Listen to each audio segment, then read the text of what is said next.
Let's talk about 104 million. Liberia is a small country in West Africa, as you know, and like a lot of small countries, they print their money abroad and then they ship it into the country. It's just cheaper to do it that way. So at some point last year, the Central Bank of Liberia ordered up 16 billion Liberian dollars to be printed and shipped to Liberia. 16 billion Liberian dollars is about 104 million US dollars. So they put that money in canvas bags. They put it in 20-foot tall sealed containers. It entered Liberia. It cleared customs sometime late last year, earlier this year, and then it vanished. $104 million. Poof. Wow. Now, when we're talking about U.S.-China trade, 104 million may not sound like a lot of money. Oh, but in Liberia, that's huge. 5% of GDP. Yeah. This is one bank heist big enough to affect the inflation rate in that country. Holy smokes, 29. 29. Japan is a country that has been traditionally resistant to welcoming immigrants for reasons political and needs help. In Liberia, the journalist who broke the news about the millions of dollars gone missing says his life is being threatened. Philip Burt Brown, while speaking to local media, says he has had to get police protection after he and his staff had received several calls from strange people who threatened to kill him.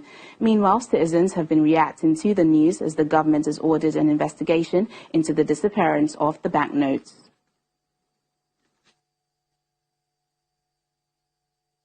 The level of rampage corruption is affecting our country. It's not only the country, but affecting the poor masses. If I walk along the street and look at the cripples, look at the blind, I know that now you are riding an air-conditioned car which you have been riding, but many people cannot afford. Majority of the families in Liberia today, they go to bed on an empty stomach. It have triggered the effect on me, it have effect on you, it have effect on everyone of us, because if money is circulating in the economy that those that are supposed to account for it cannot account for it, it's troubling. I'm calling on the ambassador, Dr. George Manuel, we have to be able to promptly investigate the master as to see who is responsible. If any of the government officials are responsible, they should be brought to justice. Authorities in Somalia have arrested 4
Damages. You're retired with that speech they preach indeed, and now you need to see us. The thing we saw it frustrate us. So why can't you lie? Why can't you steal? Why can't you lie? There's tendencies to be. See, we just tell you. That's why we go tell you. But you fool us, you screw us, you use us and later on abuse us. So why? The government should lie. Why? But that's the question that we ask. The people fool us. The people laugh us. The government betray us. They betray us so much. I said they lie. The people fool us so. The people laugh to us. The government betray us. They can lie, they can steal, they will not know. No one to trust. My people don't want to hope on. My hope that I have been broken. Telling you, brother. So where are the schools? Where are the roads? Where are the jobs that they said they could afford? But they too selfish. The people tired with their rhetoric. People tired, they tired. You see the reason why we ask why the government betray. They have enough of time, but then instead they delay. People suffer. No work for people crying for hunger. Look at. Your vision and your mission, your intention to the nation, they fall. You got nothing to show. Nothing. So why? The government should lie. Why? But that the passion that we are. They lie. The people fool us. The people laugh us. The government betray us. They betray us so much. They lie. The people fool us so. The people laugh to us. The government betray us. They can lie, they can steal, they will not corrupt.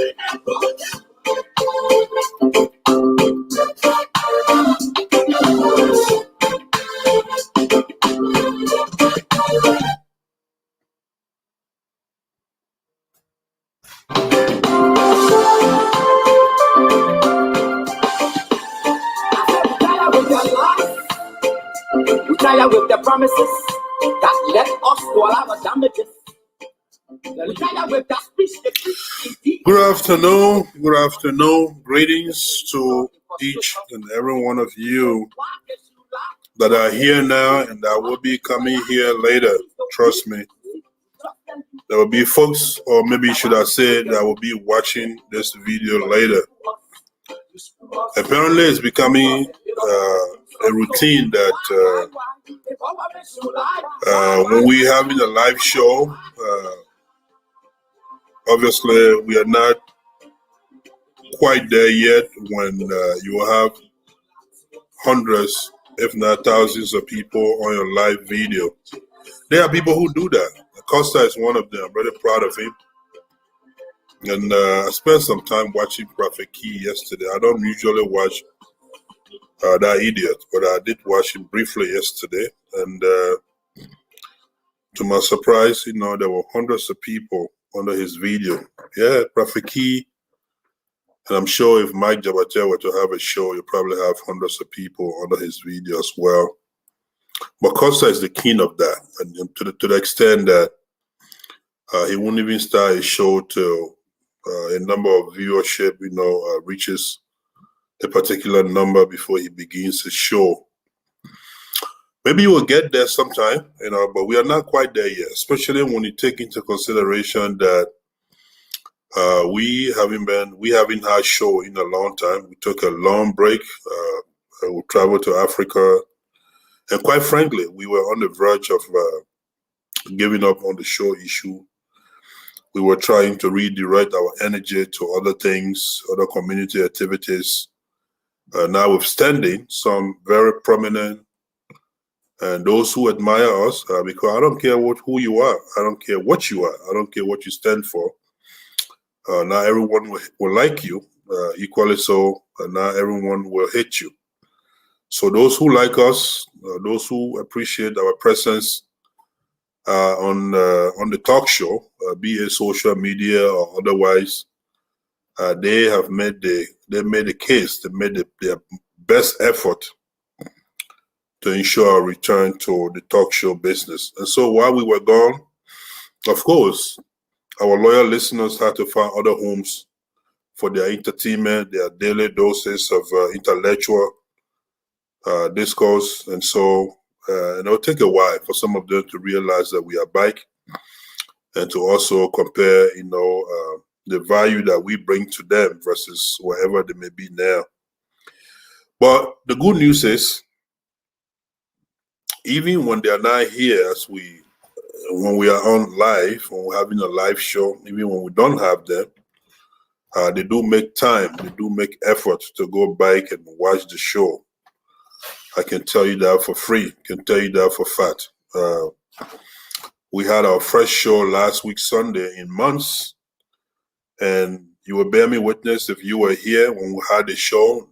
There were not many people, as expected. I can't say this, I can't underscore this enough. But less than an hour after the show was concluded, over 500 people went and watched it. The bad news about last week's show is that I ended up getting message from Facebook. Facebook later sent me a message informing me that they were going to stop our last week's show video from trending, from being seen. Reason being that they claim we played some songs, some music that we didn't have copyright to, and we did not state so. We did not state in our title anywhere that we had no title to those songs. Something I found interesting about that Facebook message, right? So last week Sunday, I played a couple of songs. I believe I played Sweet Liberia by Zach and Jiba. I played a couple of songs from some Liberia artists. The one I just played, They Lied to Us. By the way, They Lied to Us, Jakunje is one of my favorite songs of all times. I mean, in recent time, let me put it that way, because I think the messages in there kind of resonated on me, and it can be said of any government, any government anywhere in the world. Politics, someone told me, is not a very fair, it's not an honest game. It's not the work of an imam or pastors or rabbis. Anyone who dares say the truth. Politics is not your thing. So they lie to us, they fool us. T. Konje will say that's typical of any politician and therefore of any government by extension. And so I love that song. So I did play T. Konje last week, Sunday, and I played a couple of songs. But the interesting thing, when Facebook wrote me to say they were going to stop our last week video from being seen because they realized that there were songs played that we didn't have copyright to. Those songs, the only song that they flagged, the one they specifically mentioned, was a Bob Marley song, Who They Kept Faith, Let Them Wear It. Man to man, right? Man to man, British people would say. So I love that song too, man to man, your best friend could be your worst enemy. I love that. But isn't it interesting that I play a bunch of other local artists, T. Konje, Jema Fanda, if you will, Zach and Jiba. Somehow, I don't know if those people, now in other words, I'm not sure if the specific things that people got to do in order to be registered under this copyright thing. If so, then I think our Liberia artists, African artists as a whole, must try to find that thing and do it so that their intellectual property, their work, their hard work can be protected as well. How is it that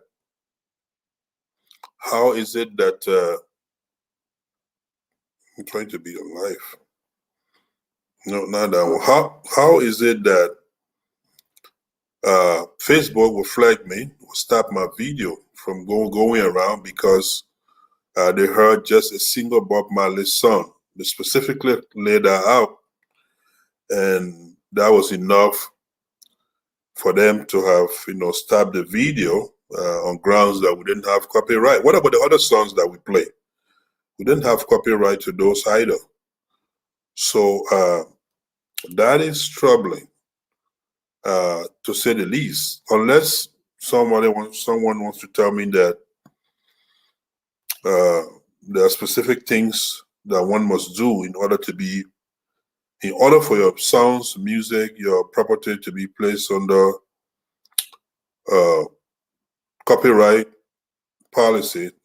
I'm inclined to call it pure, straight out racist. I mean, that's the first thing that comes to my mind.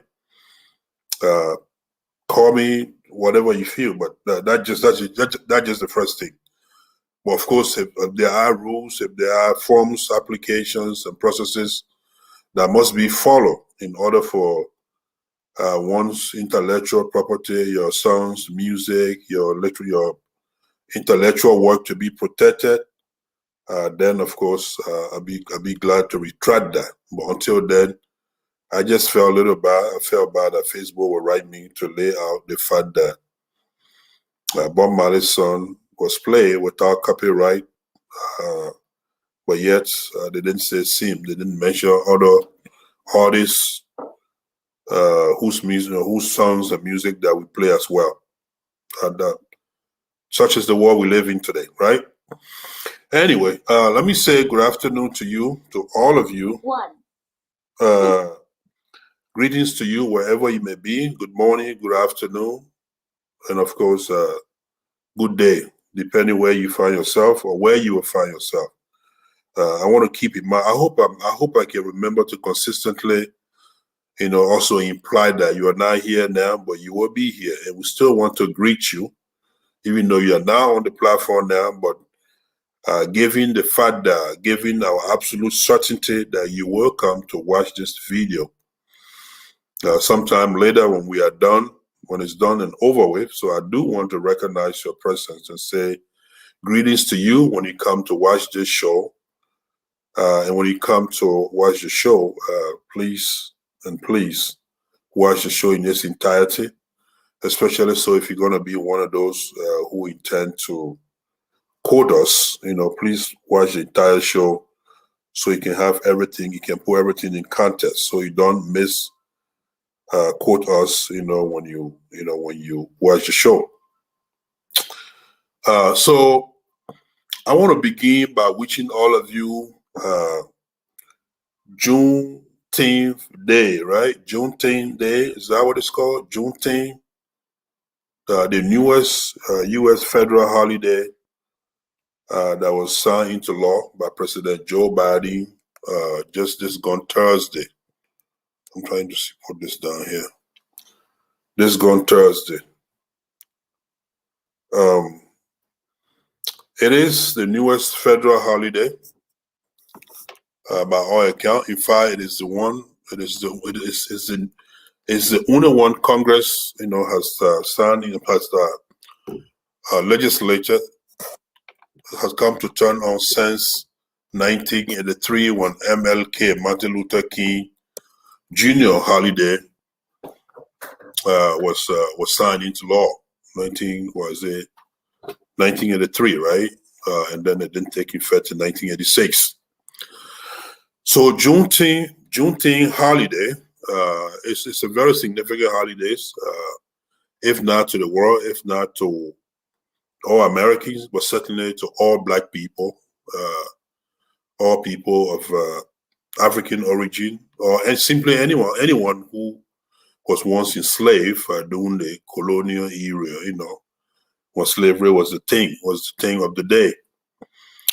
We are told that June 19 is selected specifically, which is today, even though some attempted to celebrate the holiday Friday yesterday, as it is always the case when the federal holiday falls on the weekend. Some will celebrate it on Friday, some will do on Monday, but some attempted. Can you imagine that? I mean, this Juneteenth was signed into law just Wednesday, Thursday, by President Joe Biden. And some attempted celebrating, honoring it already on the very next day or the day after, on the Friday. Some may also attempt to do so comes Monday, day after tomorrow. Reason being that the Juneteenth holiday stands for something that is very important. It stands for the end of slavery, we are told. And we are told June 19 is celebrated because that is the day that the good news was brought to slaves in Texas, informing them that they were now free. Enslaved, the slaves were free after the Confederate army had fallen, we are told. And so it's been long coming.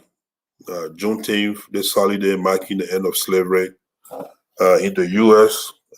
It's been long coming, given all of the work that people have put into the work of civil rights in this country. So happy Juneteenth to you. Don't take it for any other thing. It just means that the end of slavery. It means that it marks the day that some of our forefathers, ancestors, who were brought here in chains, unlike you and me, coming here at will today by airplane, however we please. Those folks were brought here against their will, and they were subjected to the worst kind of treatment that you can possibly imagine, inhumane treatment. They were subjected to the worst of the worst. In other words, they were not counted as humans. Imagine that for a second. And so a day marking the end of that, I think that is something that demands all of us attention, that demands all of us recognition. And so even if you are not particularly able to celebrate it, based on your lifestyle, on your politics, on your work schedule, it is worth noting that that day is significant, and so we must pass on the message to our kids. They must be aware that Juneteenth, in fact, President Joe Biden has described it as one of the most honoring thing of his presidency, a presidency that is yet to begin. Yet he knows that he'll probably not do anything or many things, if any at all, that is as honoring as signing that bill into law, that holiday into law. So when Martin Luther King Jr. holiday was signed into law, it would take 3 years before it was signed into, before 3 years before it is observed. And even at that, after 3 years, in 1986, only 17 states had adopted it. Imagine that. That's how reluctant people were, to receiving MLK holiday that we all celebrate today. Who knows how many years it would take for this new federal holidays to be adopted by all of the local municipalities, by states, by cities, counties, you name it. It could take a while. It could. But the important thing is it's been signed into law. No matter how long it takes, it will eventually come to be observed and celebrated now that the Fed has put her thumb on it. The lawmakers have agreed, bipartisan, if I may add, and the president, who has long been awaiting such an opportunity, as also signing into law. So happy Juneteenth Day to you. With that being said, the next thing on my agenda has to do with a very sad moment. Juneteenth Day marks the end of a very sad era. So following along that same path, sadness, frustration, lack of words to actually describe it, I want to come to the event that is taking place today over here in the U.S. By our community. And no, I'm not talking about your FEMUSA. No, I'm not talking about the FEMUSA, not the MMA. No, that's not the event. However, I will get to those tomorrow, since in fact I will have FEMUSA officials, the prime head of the Federation, in person of Madam Hawa Kroma Kone, appearing tomorrow. We'll talk about that tomorrow, but not today. When I talk about the event that's taking place in our community today, the one that is heartbreaking, the one for which I almost didn't want to have this show today, has to do with the burial, the ongoing burial, or the burial a few hours ago, burial of our fallen brother, in person of Brother Fode Sakor.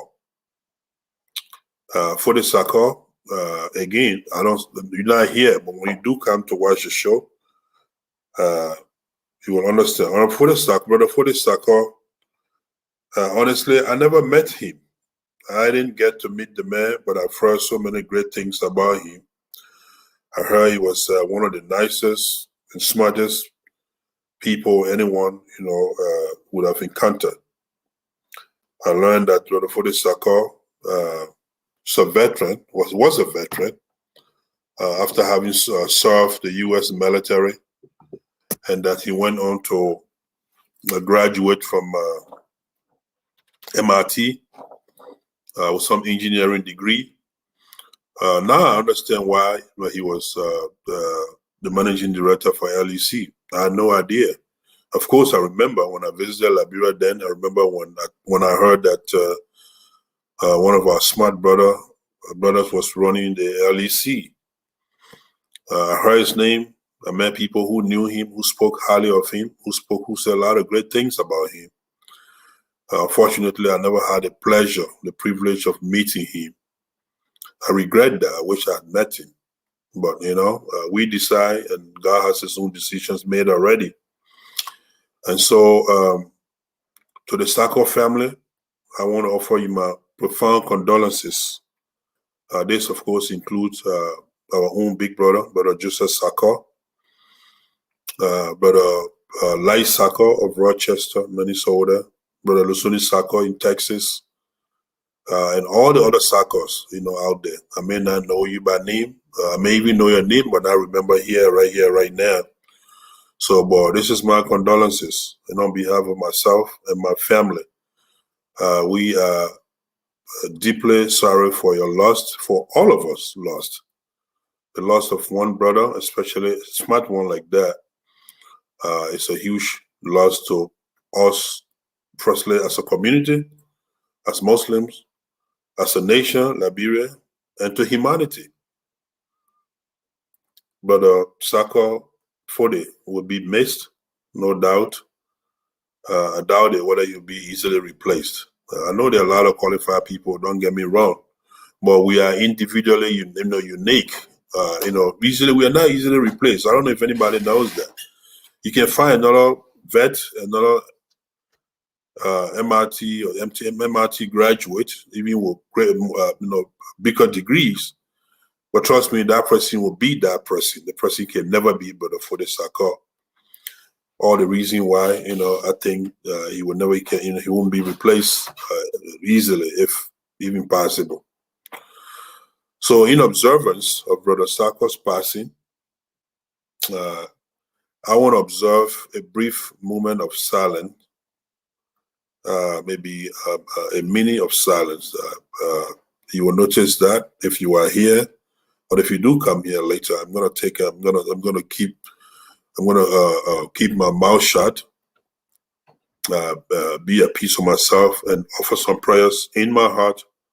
Hopefully, you will do same. If you are here now, if you come later, please observe a moment of silence in remembrance, in prayer for our brother Fode Sako, who is also heavily credited for having electrified the Black Gina mosque and that vicinity, that whole community. I didn't know that. You see, it's funny, people, some of our people, we tend to give people flowers when they are gone. I think that's one of the serious error of humanity of today. Good men will do good things, good deeds, and people, keep their mouth shut. And in fact, they'll start bashing some of those same people for what they've done, for what they stand for. But meaning when they are gone, then you start to hear all of the positive things. Why did you say this? And when a man was alive, I'm sure he would have appreciated it. I know some people said it. I'm not saying no one did, but I don't think it was said enough. But when you look at the electricity situation in Liberia, he who went out of his way by virtue of his authority as the managing director of LEC at the time, and made that happen, my brother, that's worth commendation. We needed to say that loudly. The brother needed to hear that so much more. Come on now, we found so many people in positions in Liberia. What have they done for us? So many people have occupied so many bigger positions. They really have nothing to show. They're done. There's nothing they can show you for all their time in government, for what they've done. For all of the support, love and admiration and support that they've enjoyed from their own community, they've got nothing to show for it. But if this man, I'm not, and mind you, Brother Sako wasn't the managing director for that long. He wasn't there for the 12 years time. But the short time he was there, he was able to make a great impact. A lot of people have talked to me about that. And Brother Sako, may your soul rest in peace. May the Almighty Allah be pleased with you. And know that we'll all be reunited, inshallah. It's just a matter of time. There's no doubt, there's no if and but about that. It's just a matter of time, before the rest of us come to where you've gone. So may Allah console your family. May your grave be widened, and may you know peace, final peace, everlasting peace in your grave. Amen, amen, amen, inshallah. I will now take my mini break and come back to you.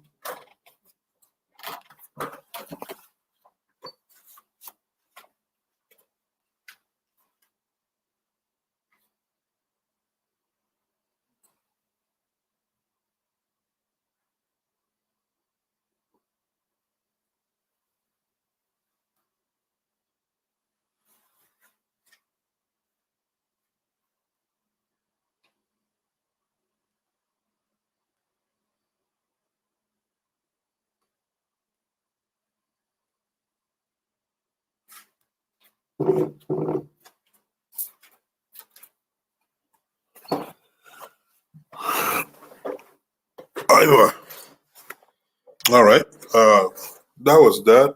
We had to observe a minute of silence for our brother, for the Sako, who passed this week, and he has been buried today. May Allah reward all those who made it to his burial. I wish I was in Minnesota. I wish we could have been there too. All right, so moving on. Let's now talk about the new COVID-19 variant that could possibly be present in Liberia. Now, I want to be careful here. I'm no medical doctor. I'm not even a healthcare professional. So I don't want to state straight out that there's a new COVID-19 variant in Liberia. I'm not qualified to say that, and I'm not going to say that. I want to be very careful here. But I read the Minister of Health, Dr. Jala, Wilhelmina Jala's, speech last night a few times, and I'm sure many of you have. And we've also heard, talking to family members and friends in Liberia, it appears that something terrible is happening in Liberia, if not COVID-19. It's got to be something else. And honestly speaking, I'd rather it be COVID at this time rather than some other strange thing that we don't know of, God forbid. We don't want another Ebola, no. The reason I say this is because at least the world now has treatment for COVID-19. We have vaccines, right? So if it is COVID, then we are in luck because there are so many vaccines around, that's being dumped on different nations, various nations. And so it would just be a matter of time before some rich nation, perhaps the US of A, smile on us, and dump a few million doses of COVID-19 vaccine so that our people may be treated and be well. So that's why I say I hope it is COVID and nothing new, not some other new, virus. I hope not. All right. But many of you know that I returned from Liberia. This is the third month now. But I went to Liberia when the COVID thing was still a lot more serious than it is today. Yeah, it was a lot more serious than it is today. Thankfully, I've taken all my 2 vaccines. Honestly, I took the vaccines before I traveled to Liberia. I've taken both vaccines. But I mean, at that time, though, COVID was still raging here, around the globe. Everyone knows how much fire damage COVID caused here in the US. Everyone knows that. And we know what's happening in India at the moment, what happened in China, on and on and on, everywhere. And so when I traveled to Liberia with my daughter, I had the privilege of bringing my daughter with me for the first time. Many of you who are now watching or would watch later would recall that. We carry a lot of fixed masks with us to Liberia, several hand sanitizer, and masks, just to be safe. And I must say, we don't regret carrying extra sets of masks with us because clearly we made use of those on our multiple flights, considering that we changed 4 different flights from here to Monrovia to RIA. One flight from Minnesota to Chicago, one from Chicago to, where did we go? From Chicago to Canada, one from Canada to Paris, made a brief stop over to Mali, and then on to Liberia. But every time, we're encouraged to change our masks, to put on a new one if we needed to. And we thought it was necessary. So we made good use of our masks, extra masks that we took with us. But immediately when we landed at the Robert International Airport in Liberia, Monrovia, to be specific, Margibi, right? To be specific. That was the end of so much for the masks, for the whole mask wearing thing. So there we found out that the whole issue of masks wasn't as welcoming. It wasn't, by all indication, it wasn't encouraged. Not that anybody will tell you not to wear masks, but hey, we've all heard the old saying that when you go to a room, you behave like the Romans, right? So once we got there, it clearly became obvious to us that the folks there were not wearing masks. And so if you date, you were either a laughing stock or something of that sort, right? And so I told my daughter that we should keep wearing masks, and we did so through our stay at the airports, and then until we made it home. Since we were there for about 6 weeks, I want to say maybe that mask thing only lasted for 2 or 3 additional days after our arrival, because everywhere else we went then, honestly, I was cautioned at some places that, hey, look, folks will say you need to put that mask away because this is not the US. There's no COVID in Liberia, they said. There's no coronavirus in Liberia. And I almost believe that. You see, Himomai, this is not about education. It's not about education. It's not even about intelligence. It's just something in us, that make us to want to do what majority would do sometimes. Not all of the times. Let's be clear about that.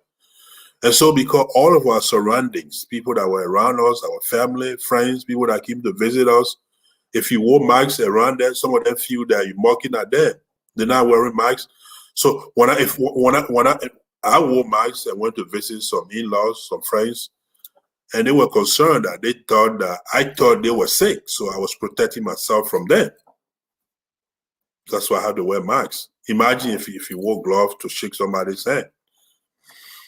And so, for lack of a better term, we were constrained to let our guards down. Hey, I told my daughter, I'm leaving the mask thing with you. I'm not going to tell you the way or don't way, but for now, I'm going to slow down it. And so we all did. We stopped wearing masks. I went to restaurants upon restaurant. I posted several pictures of that without masks. Went to different beaches, resorts, and we hung up. Went to different events. We met lots and lots and lots of people. Thankfully, we didn't have to share, ride. We're never a commercial vehicle. We had a vehicle of our own. But notwithstanding, with as many people as we met, both in Liberia, and at one time we crossed over briefly to a bordering town in Guinea, the bordering town of JK, where we are going to sympathize. From all those interactions with people, all those places that we went, as God could have it, we came off fine. God protected us. So truly speaking, to be honest with you, the very first vaccine and perhaps the biggest vaccine and the best vaccine that is yet to be announced is God. God and God only. You can take all the vaccines in the world if you like, unless you have God's guidance on your side, you will go. We've heard of medical doctors passing. It wasn't that long ago when a very renowned, very popular medical doctor from the US here flew to India to go help his family with their vaccine thing. And he himself didn't make it back. He passed.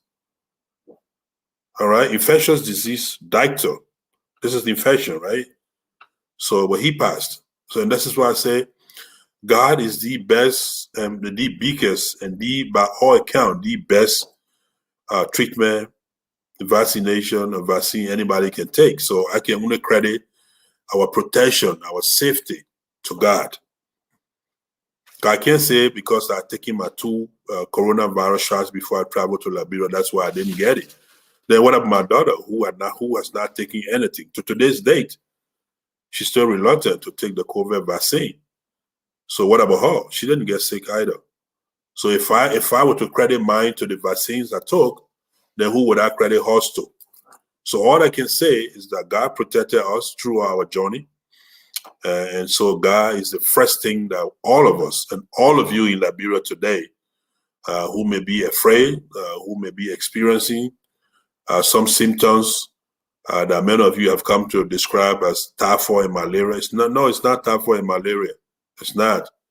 But how can they diagnose the whole nation with typhoid and malaria? What kind of country is that? Everybody who been to the hospital has been diagnosed with typhoid and malaria. Typhoid and malaria.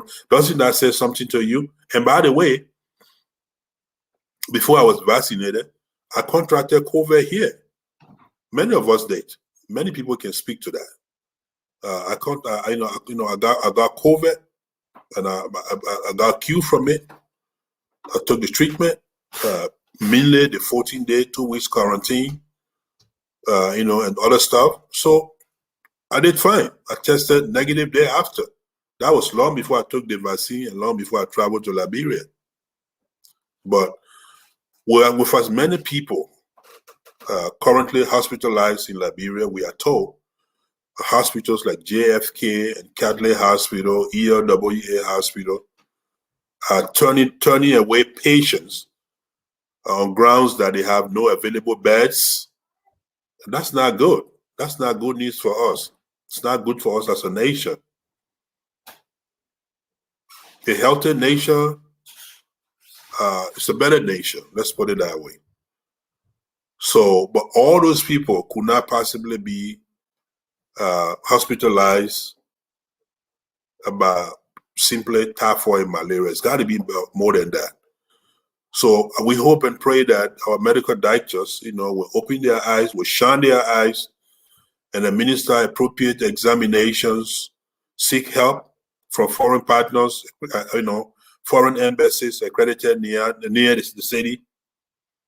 Seek help to make sure that you have the right equipments, the right tools, so that you can diagnose our people the right way, with the right situation. Because at the end of the day, a proper identification of a body condition will be the first best treatment for that condition. Otherwise, if you treat someone with malaria for a heart disease, and then you're making a terrible mistake. You have first got to properly identify what the person's illness truly is. Only then you can work on getting the best treatment for that condition. If you don't know it, how do you treat it? You first have to know it before you treat it, right? So it is heartbreaking that I know so many people, many of whom are not even in hospitals. They're at homes. I talked to them. Before I came on the show today, I talked to at least 11 different persons. 9 of those individuals are seriously sick at home. telling me it's typhoid and malaria. The other thing too I noticed is that when people think about what COVID did to us in the US, what COVID did to folks around the globe, at the time people were laughing and saying no COVID in Africa, no COVID in Liberia. When they think about how devastating it can be, you know, they tend to be in denial. They don't want to admit the fact that they have COVID. No, they don't want that.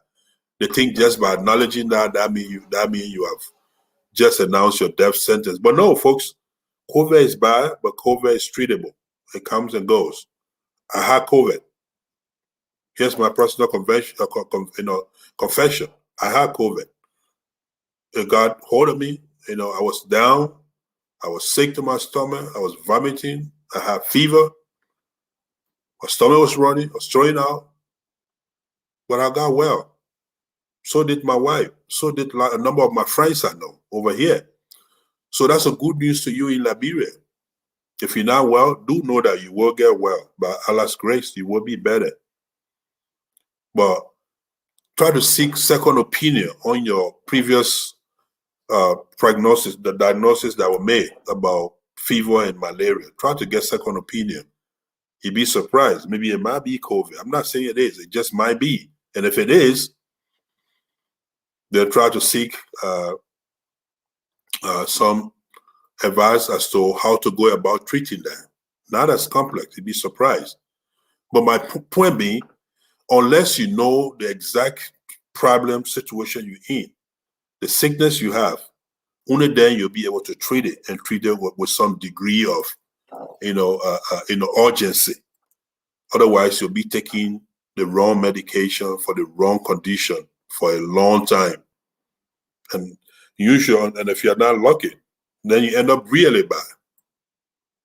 You know that. You can't treat one condition for the other. It doesn't work like that. You can't get somebody medication for heartburn, a heart attack. You can't treat heart attack for stomach ache, for backache. It wouldn't work. Now those are my thoughts. But now, so let's look at the health minister's recent position on this on the re-emergence of COVID. The health minister, I'm not quoting her word for word. The report is on Front Page Africa. Feel free to look at it. So I'm not quoting her. I'm just I look over there, I scan it. So I'm just picking some points here and there. So the health minister, first of all, before the health minister, our president, who highly talked to the nation, Costa usually says that the man has got a speech from the country.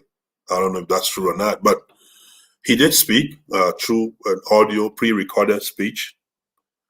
And I'm told he said he has mandated Minister of Justice and Health Ministry to work together to put measures in place about the re-emergence of COVID-19 based on, what happens in the country. That's the president. That's what the president said. Maybe that is well within his authority, and not even maybe, certainly. And so the minister now has gone to work and announced that rather than coming up with new measures, because it's often said that desperate times call for desperate measures, right? But no, your Minister of Health, Dr. Jala, said that she's not going to go back to the old measures that were put in place, the ones that people didn't even abide by anyway. If they did, maybe for a few days. And I hope and pray that the old measures that she's referencing does not include the fact that there will be some curfew from 3 to whatever. I always laughed when I heard about that, because I thought, so COVID doesn't come out after 3, or COVID won't come out after 3, like when the whole 3 thing was so laughable. But I understand. That's Liberia, that's Liberia, right? A sovereign nation. So she said she wants people to go back to old practices of hand washing and wearing masks, social distancing, avoiding large crowds. Those are all things that we heard over here. But listen to some specifics about how old rules that she's trying to push people to go back to, right? She said that taxi drivers will only be allowed to carry no more than 3 passengers in the back seats and 1 passenger in the front seats. Those things were said before, except that they were not really that enforced. See, this is the thing about Liberia. Maybe most, or underdeveloped country. Regardless of the country's age, it's easier to say things. It's probably even easier to make laws, but the implementation—that's the issue. So they're lagging behind when it comes to implementation. They want keke to carry only 2 persons at the bike and no one in front. Those people are not going to do that. They have a daily quota to meet. They have a daily report to make. They want bike riders to carry just 1 person wearing all the appropriate equipments, meaning, max, right? I would think. And then she talked about she will allow places of worship or religious places, to remain open. But encourage them or require them, if I may say, to wear masks. Maybe wash their hands, put the buckets out, she said. If you went to the bank, the banks will only be allowed to allow 10 persons in. The rest of the people must wear outside. The people waiting outside must wear masks. Honestly, I want to believe that was a mistake, because if the people waiting outside must wear masks, I don't know whether that was an indication that the 10 people inside should not wear masks, because the number is so few. When in fact the reverse should be true, from what we've heard from Dr. Fauci, from all of the infectious disease experts around the globe, talking about this coronavirus thing is much less communicable in the outside, in the open air, than it is on the inside.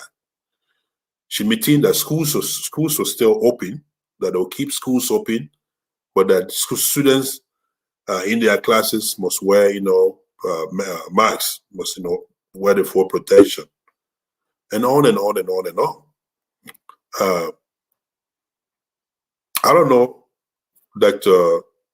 Jala's background, and I certainly don't intend to question her judgment. She a PhD, I don't know, medical doctor, a PhD, I think PhD, I want to believe. In what area, I'm not sure, but I'm sure she's someone with great intelligence, with lots of competence. I don't want to question that. But I just believe that perhaps there's this need to step up the effort.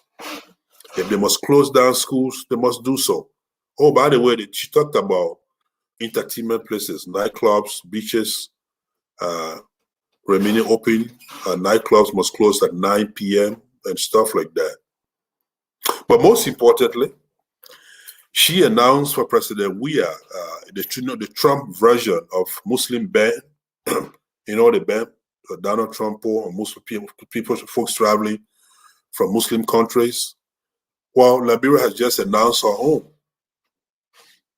Dr. Jala, as the messenger for the chief executive, Dr. Weah, she announced also that people coming from Pakistan, I believe Bangladesh, and India will not be allowed into Liberia. Let me repeat that. There's a travel ban on travelers coming from Pakistan. There's a Pakistan, India, and Bangladesh. I believe those are the 3 countries. Correct me if I'm wrong. Well, I'm not sure what you make of that, but the truth is, first of all, it's a little late for that. It's a little late for that, especially people coming from India. Second of all, I think, and I sincerely believe that there are other measures that they could take to circumvent that, to remedy that situation, if in fact they truly believe, because there's a high probability, that at least people are murmuring about the idea that this new run of COVID, this new variant of COVID, probably came from some travelers from some of those countries, especially India, considering that there are a lot of Indians in Liberia and they've been traveling back and forward. And I need not tell you what has been happening in India of late. All right, or COVID-19. So it's been really terrible in India. So people traveling from India to Liberia is possible. I'm not saying the date, but it's very possible. And the U.S. has similar measures, So now, to put such measure in place at this time in Liberia, is that the best way forward? Well, if that's what the government thinks, well, they can do as they please. But how about no, remember the testing that you say you did at the airport when we arrived, when every traveler, you've been extorting money from people in Liberia anyway upon arrival in the name of testing. What's wrong with those testing? What's wrong with those testing? Why don't you do more of that rather than, subjecting yourself to some sort of travel ban? Liberia needs India. Liberia needs every country she can get to help her. When the U.S. posts a travel ban on people, that's understandable. U.S. is very much self-sufficient. If America wanted to trade with herself without the rest of the world, I'm very sure. I'm sure they will go very far with that. 50 states in the union, 50. That's like 50 countries. 50 countries. But now with Liberia, you couldn't do much on your own. So I would have loved to see, a little more, rather than the travel ban on people from India, Pakistan, and Bangladesh. How about trying to improve that testing, so-called testing, process that you do upon arrival? All the places that I travel when I went to Liberia, you are the only country, Liberia, the only country that does that. But all along, I knew it was more about the money than the test itself, the $75 per person. That's what it was about. But now you have a real cost to do a real test. Keep taking the $75 from people upon arrival, but rather than just packeting it, I think you should do real testing this time. And the way to do it, I know, the test probably is not instant. It's not something you take and then, boom, here's the result. That being the case, rather than telling them they can't travel to Liberia anymore, inform those countries through their accredited embassies that, or maybe announce to the world that people from those countries or any other country that you feel that you're not satisfied with, that when folks travel from or through those countries, even if you're not from there, but if you went through there and you got to Liberia, you will be quarantined pending the outcome of your COVID-19 test. So if they decide to travel to Liberia still, they'll be doing so at their own accord. They'll come to Liberia knowing fully well that if you came from Pakistan, if you came from India, if you came from Bangladesh, then you know that you will be quarantined. So they'll come there knowing that. That's not bad. When you go somewhere knowing what to expect, that's fine. But I think Liberia and India in particular, I don't care much about Pakistan or Bangladesh.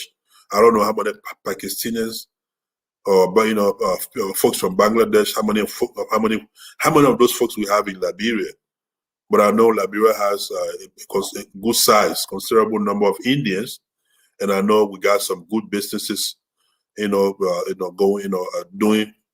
alongside with the Indians. You know how many of your people travel to India to seek medical attention. Any and everybody, every Liberian who can afford much to come to the U.S. or get denied visa to come to the U.S. for treatment, they turn to India before they turn to Ghana. Those are the places our people go for treatment. The U.S., India, or Ghana. And India, as a nation, has been so grateful to us as a nation, Liberia. You can't deny that. You know how much contribution India has made to Liberia. But I'm sure India will understand. I don't think they'll take this to heart. Even the travel ban, these are desperate times. These are very serious times. And this is for all of us safety anyway, for their safety as well as ours. But I'm just saying, how about improving the on-arrival testing for people coming from those countries? You're already taking money for it. Why don't you do the work? You're taking $75 from each traveler, regardless of where they come from anyway. Or maybe you can increase travelers coming from India, Bangladesh, and Pakistan.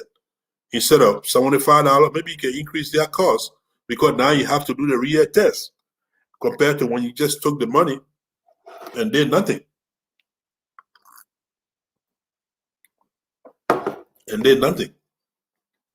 How about that? Just my thoughts. What do I know? I'm no medical doctor. As a matter of fact, I have no expertise anyway. So what do I know? What should you listen? What should you? Oh, by the way, let me also quickly mention this. I know the government of Dr. Weah, you, Dr. Jala, Health Minister included, I know you are eager to receive some vaccine from somewhere. That would be a breakthrough. I get it.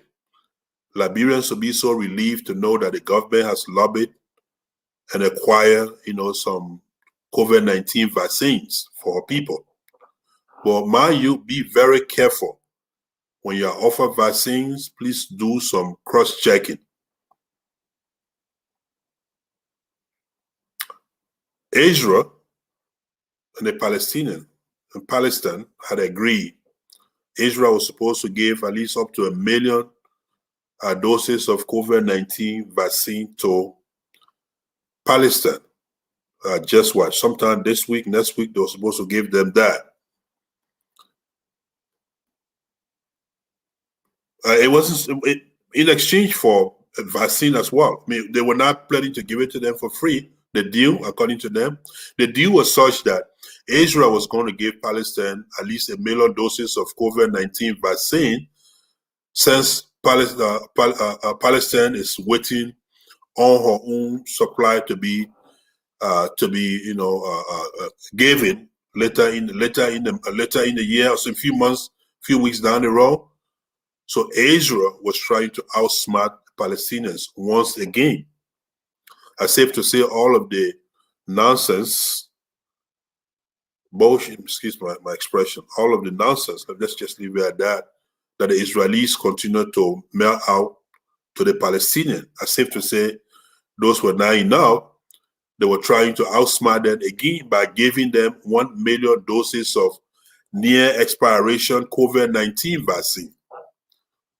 They were planning to give them 1 million vaccines that are almost near expiration. That's supposed to expire in weeks or months, a few months, few weeks. And in exchange, Palestinians were supposed to reimburse their 1 million COVID vaccines later, few months down the road, when they receive their fresh supply from some that promised them to deliver some to them. Why am I saying this? Because with the desperation of the Liberian government to curtail this COVID-19, to cut through the chase, to deal with this, to address this, to be seen as a responsible government, to be seen as a government that cares for our people, the desperation to deal with this COVID, for the government to be seen as a government that knows what she's doing, as a government that truly cares for her people, as a government that wants to treat her people, could lead Liberia through the Ministry of Health into accepting similar doses of COVID vaccines that are near expiration. We already know how many expired drugs get shipped to your country. You go to drugstore, you buy medication, half of the time they are expired anyway. From Nigeria, medication, drugs from Nigeria, from India, from China. But please, let's not treat our people that way this time. Don't say, I don't care. You should care. You should care. The young people you see running up and down the street of Liberia are the future leaders of Liberia. When you and I and Dr. Weir, all of us of age today, when we are dead and gone, the young people you see there will step in our shoes, including your shoes. And so please don't say, I don't care. When you are called or contacted by who know which nation, I don't care, whether it's the US, Russia, China, whoever calls you to donate COVID-19 vaccines to you, please double check, triple check the expiration dates so you don't end up injecting expired drugs into the arms of our people. That wouldn't do them much good. It wouldn't give them the much needed protection. I'm not sure if it will cause any harm. I don't know that. Medical experts will speak to that. But it's never a good idea to take expired drugs anyway. But be careful when you are called to take a delivery of 1 or 2 million or however million doses of COVID-19 vaccine for your people. All right. So how about we leave that there as well? What time is it? I want to play some songs, but I'm not going to do that because I'm a bit discouraged about this copywriting. I mean, or maybe next tomorrow we'll include. We don't have copyright today, so maybe that will give us some time to play some, play some of our, play some songs. So, but anyway, that's so much for that for COVID-19. And by the way, if you are watching me,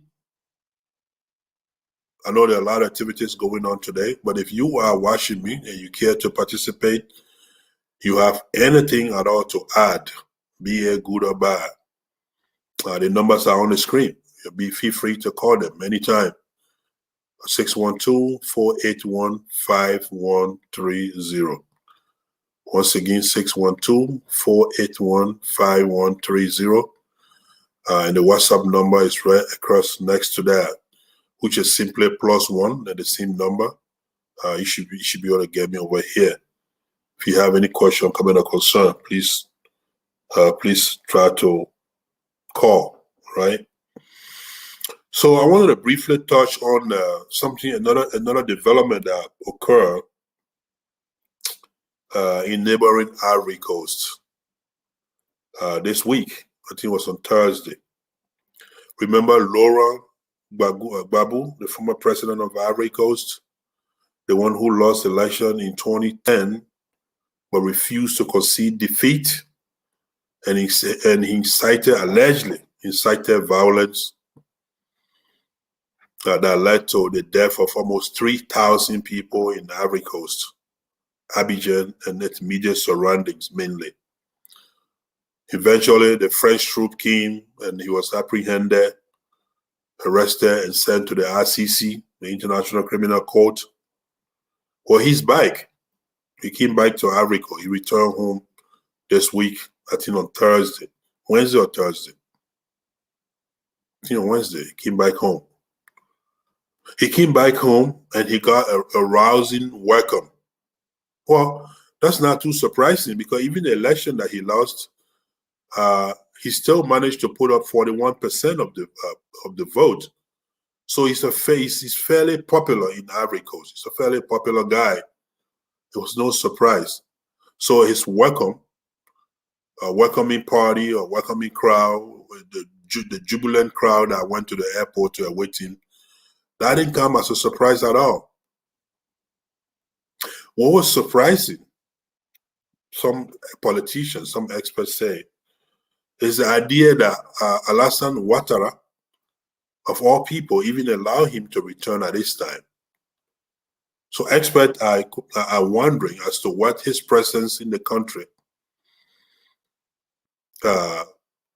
what impact his presence will have on the peace that Ivory Coast is enjoying at the moment. That is a real concern. And also, remember that he got picked up 2011, right, by the French troop and was sent to the ICC. So this man was kept 8 years almost in pre-trial detention. So it makes me to wonder what is wrong with the, with this international justice system. I don't want to say the Western justice system. We are here in the West. We are in America, and we know pre-trial detention is not anywhere near that. It should not be, and it's not. I wish, I wish I knew a good lawyer. Wish I were a lawyer myself, to understand. I'm going to do some research into this. I want to understand whether there's a different standard, different criteria when it comes to international trial. International trial, pre-trial detention vis-a-vis international court. Do they have a different guideline when it comes to how long they can hold people in pre-trial detention? So Laura Babu sat down in pre-trial detention for almost 8 years, only to be acquitted. So I don't know though. I'm not sure if he's going to be able to go after the courts, because I think if someone is kept in detention for that long, only to be acquitted on all counts, then my friend, something wrong, and that person should not just be. He can't just let the man. In other words, he can't just let the man out after 8 years of imprisonment to say, sorry, the things you said are not true. We'll let you go now. Ain't that simple?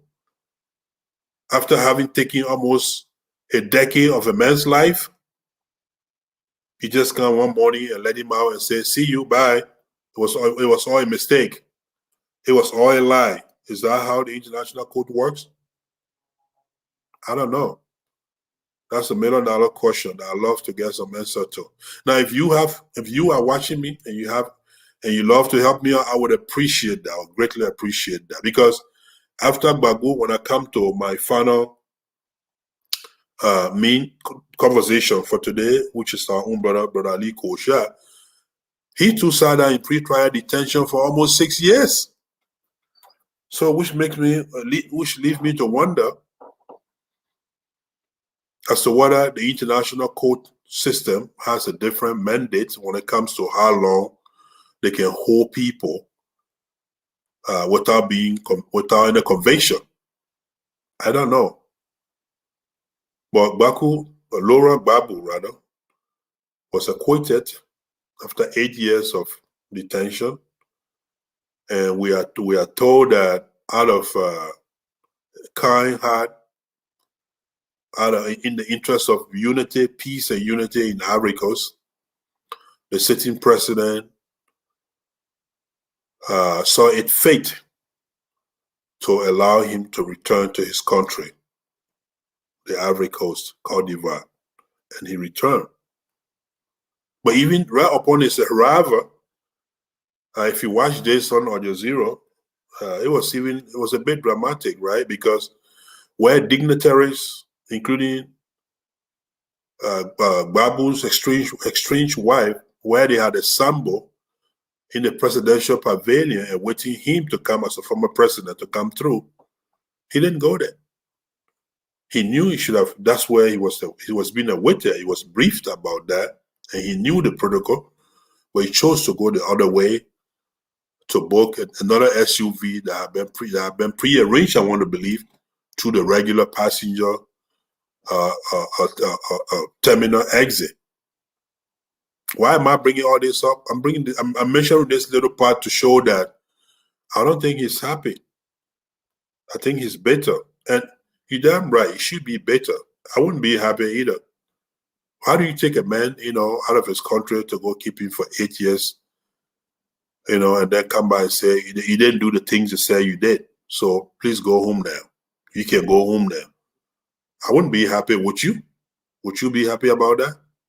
I wouldn't. And clearly, Laurent Babu is not happy. So he not being happy is concerning, but it remains to be. We have to wait and see what he does, whether he plans to run for election again in 2025. He's eligible to run. He only served 1 term, I think 2 terms. He's eligible to run again, especially with the new law that Ouattara himself just put in place that allow him to serve a third term. So Laura Gbagbo will be eligible to run 2025, but nobody knows whether he plans to do so. Nobody knows whether he plans to return to active politics. But he's by far the most popular person in his party at the moment, just like Donald Trump, right, in the Republican Party. So he has a lot, so much say in his party.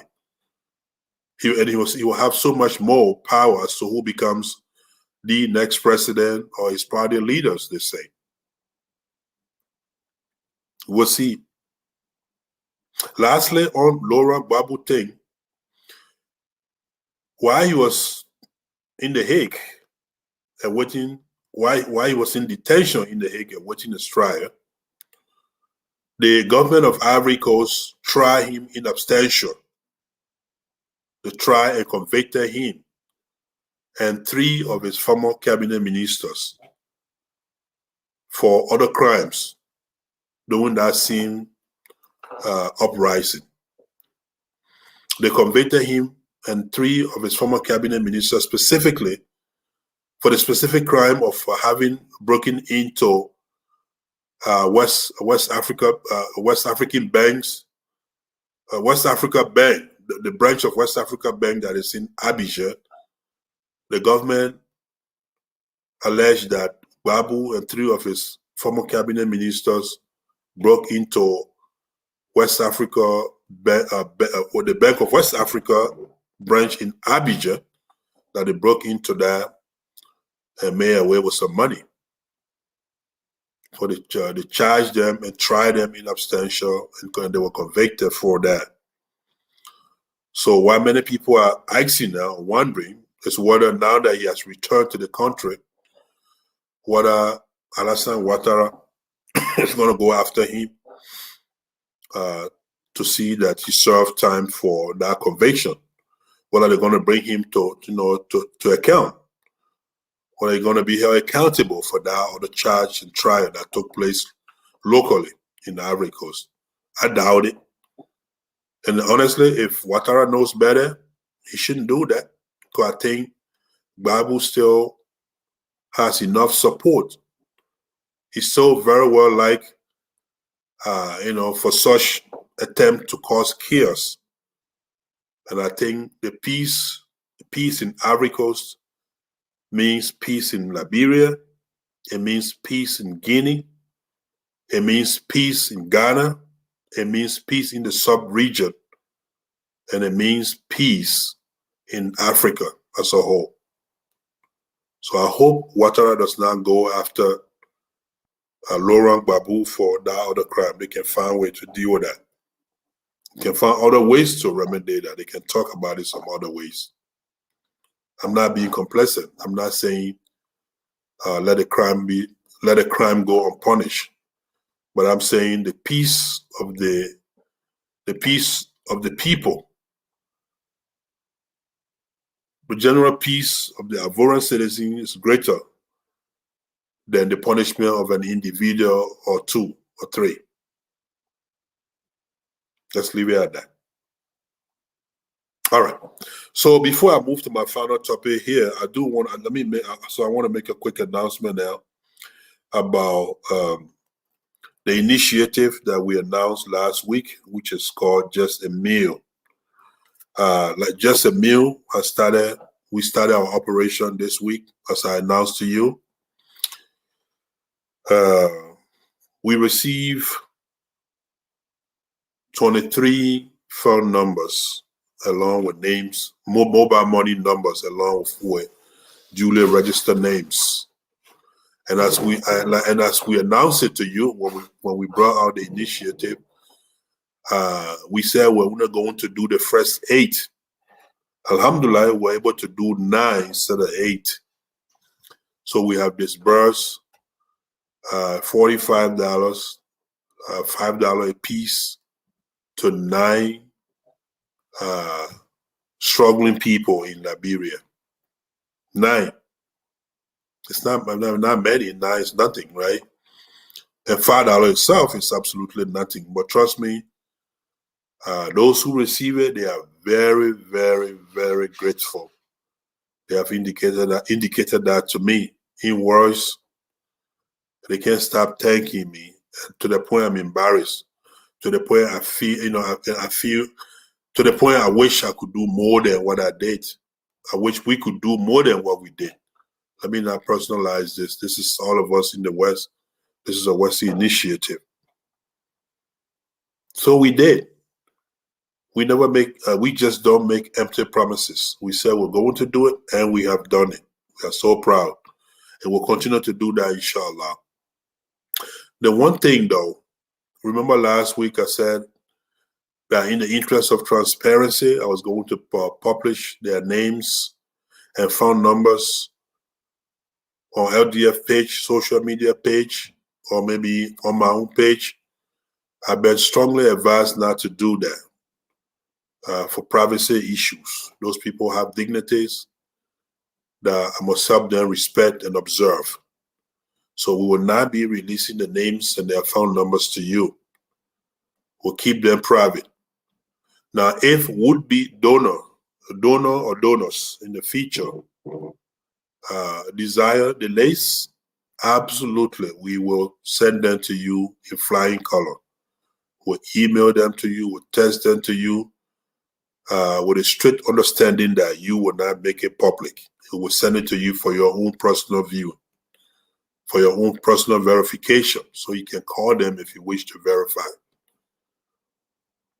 We'll not be sending them to you for publication. But yes, this Friday, we got paid and we took the $50 out. I have to say it cost more than $50. We did at least $55. That's the only way we could do at least 9 pressings. 9 pressings as opposed to 8. So work in progress.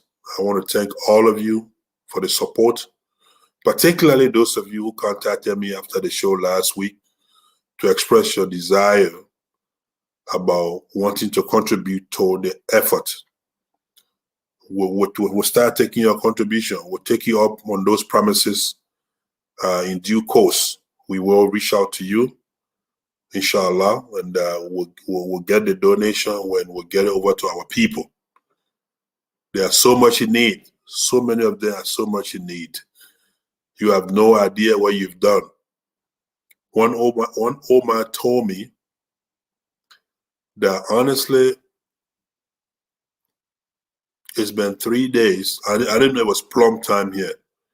He said the day before yesterday and the day before, she and her grandkids were forced to cook green plum to eat. Green plum. And with the $5, she said they can buy some stuff for that. If not rice, maybe because rice is so expensive, they can buy some cassava, she said. They can buy some other things. That's how much they appreciate it. The appreciation is more than I thought. But I'm grateful to you. They say they are grateful to me, but they and I both are grateful to you. Because if it wasn't for you, we're not going to do it. You made it happen. You did it. You did it. Thank you. Be proud of yourself. Finally, I'd like to move on to this, my final and last topic for the day now, because I got to hurry up here and go to my boy, Idozo swimming pool. He's been calling. Got a little barbecue going on, and so I got to hurry up and get myself out of here and go swim and go eat some meat, right? So the last topic I want to talk about is almost a no-brainer. There's nothing much to say about it because everything is so much in the open. You know just what I know. I want to believe so. I'm talking about the sad news, the very bad news of our brother Alieu Kosiah sentencing from Switzerland. Just like Laura Babu, and please understand, I'm not trying to compare brother Kosiah, Alieu Kosiah to Laura Babu, in their acts or what they did or that. None of that. I'm just trying to compare them for the simple fact that, in my opinion, they were all held in pre-trial detention way too long. Now, speaking of pre-trial detention, if you were held in pre-trial detention for so long, and unfortunately the verdict becomes a conviction that you are convicted of whatever the charges are, then of course your long detention in pre-trial becomes a little bit useful, like in brother Alieu Kosiah's case. So the 20-year sentence that is so mind-boggling, so unbelievable, does include the pre-trial detention of 6 years. So instead of 20 years, so you're talking maybe 16 years more, which is still so much more. 16 years of prison time, that's a long time, my people. Trust me. I worked 12 years in correctional facility. Maximum level 4 prison, right? Maximum prison. And I know I interacted with inmates daily. I know lifers, those who never getting out, they are there for life. We call them lifers. And there are those who are waiting to get out in days, in months, in weeks, in years. Almost every day somebody's sentence is expiring. Every week, every month, every year. But 16 years of prison time is a long time. So make no mistakes.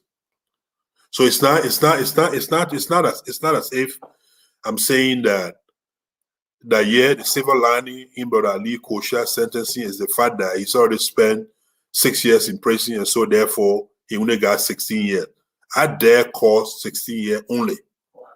16 years is not only. That's not what I'm implying. Please, if I came to you, if it came to you that way, forgive me, excuse me. I don't mean it like that. I'm not trying to minimize, just downplay 16 years as saying, well, he meant that 6 years, he wouldn't got 16. No, that's not what I meant to say. By no means. In fact, I couldn't say that anyway, because he been in detention. Detention is jail, it's prison too. He hasn't had his freedom since he got picked up 2014. So he's been serving it anyway. It's been long coming. But that's besides the point I want to address on this Alieu Kosiah situation. When I scheduled this show yesterday, the one concerning Alieu Kosiah, I said that this is troubling, seriously troubling, because when you do the math, the crimes that they're accusing him of, including rape, murder, desecrating, ordering people to loot, using children as child soldiers in the 1990s, when you do the math, like I did, if you did it the way I did it, let me be clear about that. One of my friends wrote under my post that, oh yeah, I'm defending one of my own. Hey, what am I supposed to do? What am I supposed to do? So if you did the math the way I did it, you'll come to realize that the man himself was a child at that time. He was a teenager. He was not of age. He would have been 16, 17. If you do the math the way I did it, that's what you found. So how does a child uses, other children, or another child or children as child soldiers when they were all children? Did they take that into consideration? They did. I found that troubling. That Alieu Kosiah ate him or heart. Honestly speaking, I thought those things were said to scare people. Maybe some very, very crazy children who are high on drugs may have attempted that. But realistically speaking, does Alieu Kosiah look like somebody who will eat himo body, any part of himo body to you? Does he come across you as someone of that nature? Does he?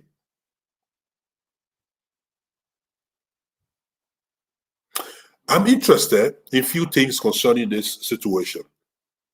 One is that we as Mandingo people,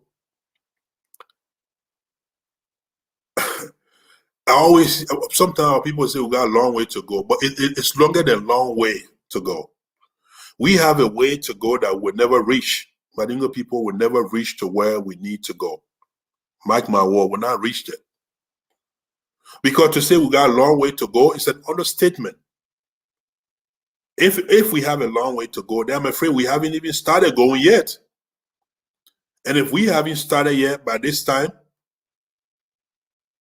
2021, then when are we going to start? Not to mention of us reaching. When are we going to reach if we haven't started yet? Why do I say this? A couple of things. This very FEMUSA in America here, I say today wasn't FEMUSA Day, and it's true. I'm not talking about FEMUSA today, but I mentioned FEMUSA for a specific reason. Hear me out.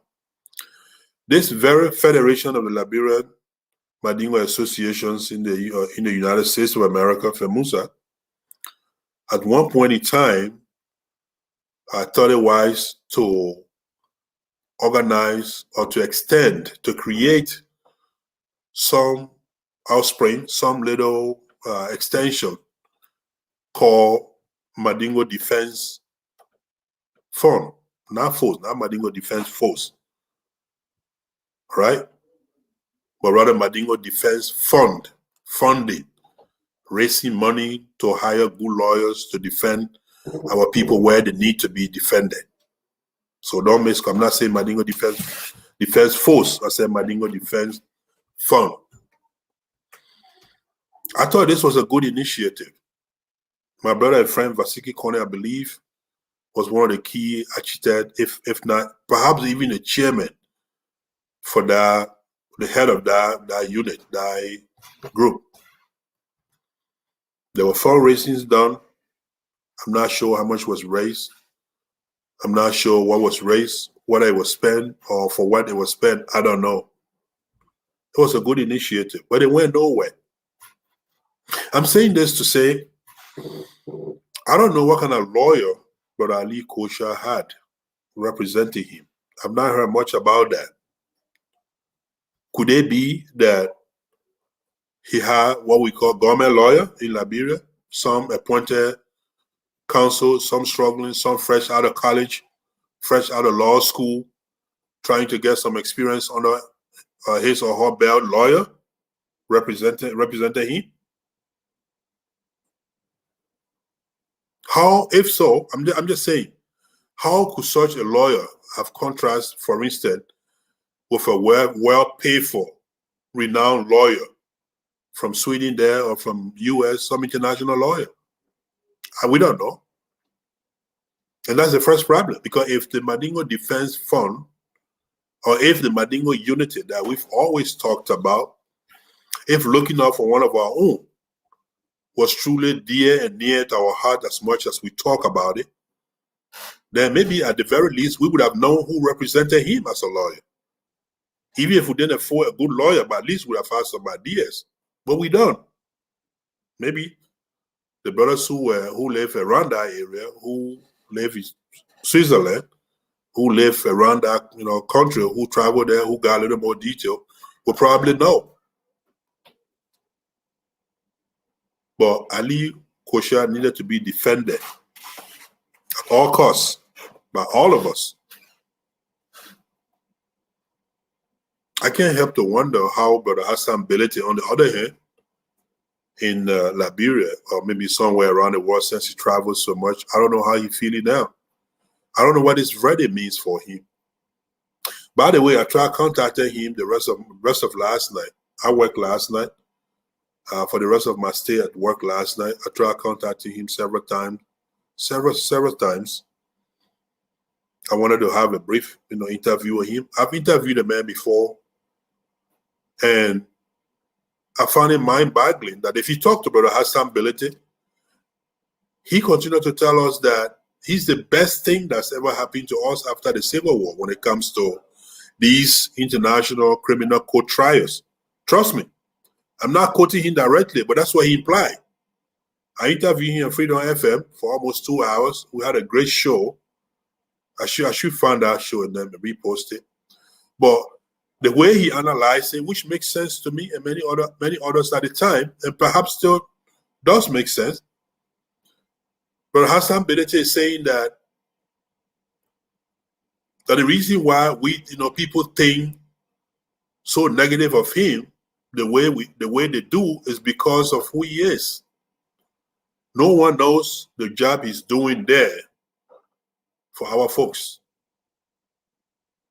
He said the day he leaves that post and another person, a different tribe, gets there, that's when we realize that he was doing us a big favor, that he was truly, truly helping us. In other words, he's saying that his being there is more of a protection for our brothers and sisters, for us as a people, than a danger. That's what he thinks. That's what he said. So you decide. You be the judge. I'm not going to tell you what to make of that. But I know for a fact that not many of you believe that, especially in the wake of this kind of thing. Jongo Jaba. Make no mistakes. Jongo Jaba's situation, regardless of what the American government told us about lying on his immigration papers, we all know the underlying issues. The underlying issues are there. It's a similar Liberian Civil War. Those that were running around in the name of justice,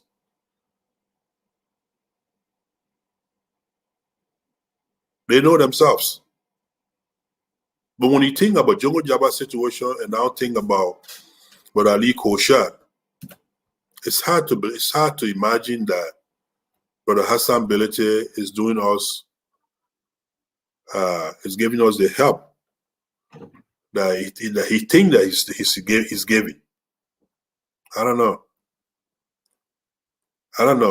But Mandingo people, I don't think we're gonna reach to wherever it is we are headed to, because I can't think of a single tribe in the sub-region that is as vastly spread across the sub-region as we are. And yet, we can't even come together in one country, let alone in 2, 3, or 4, or the sub-region wherever we are. We also are least, compared to all other tribes, when it comes to standing up for our people in terms of public, taking public stance. To be specific, in terms of protest and demonstration, that's not our area. Those are not things that we do. We don't. But I want to believe that to every trial court, there's an appellate court. In other words, yes, but Alieu Kosiah has been sentenced to 20 years. But are you aware that decision can be appealed? It can be, if Mandingo people want to, if Alieu Kosiah conviction means anything to them. If what he did, what he's accused of doing, and the time that they say he did it, if what he really did for you and I, for you and myself at that time, if that means anything to you, then of course we can find remedy. There are several Mandingo organizations, several prominent Mandingo people, not only in Liberia, in the sub-region. People can be reached to. And please don't tell me Western justice, is final. No justice established on earth can be God's justice. In other words, nothing is set in stone. Nowhere. Now in America, we saw how many people Donald Trump pardoned recently, convicted them, in federal courts on several counts. A few months later, they're out and free.